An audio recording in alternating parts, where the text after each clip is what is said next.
Positive Parenting Track 3. Pick your spot. It is important to know your limits and stick to them. Typically, your child will push those limits in predictable ways in routine situations.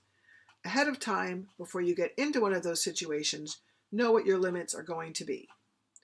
The first step is to identify what is important to you. What are your values? Is it more important to you that your house be clean or that you have more family time? Is it more important that your child plays sports or that you have a home-cooked meal every night? Once you have thought about what is more important to you in a particular situation, you'll be clear on what your next steps are. Then ask yourself, what are your boundaries or limits? What behavior matters most to you and what expectations are age appropriate? We're not thinking about situations where you will establish consequences for your child misbehaving. Here we are focusing on you as a parent, remaining firm and consistent in maintaining an established limit.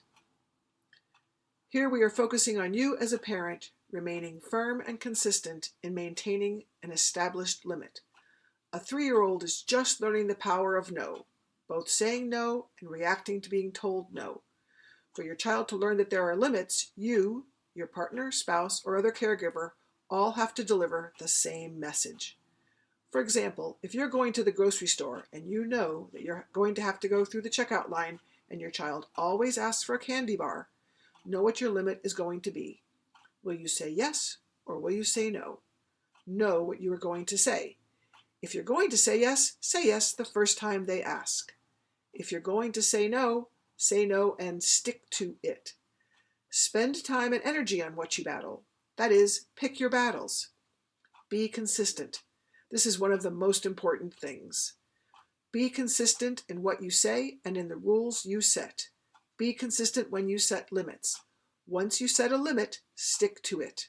And model. Model appropriate behavior. Model the behavior you want to see from your child. Show them the behavior that you expect to see from them, whether that be words, actions, or anything else you'd like to see them do. Remember too that as children mature, you will have to give them more responsibility, negotiate some issues, and create safe opportunities for them to learn from their mistakes. We will discuss how to navigate picking your spot with older children in parallel podcasts. Pause here and start to think about what battles really matter to you. Your goal is not to resolve with absolute certainty what those battles are. Go back later after you've made a preliminary list and talk about the list with your spouse or partner. Try to get on the same page so that your responses are consistent. Don't start off too ambitiously. Better to pick just something relatively easy to be consistent about to build your muscle for holding firm.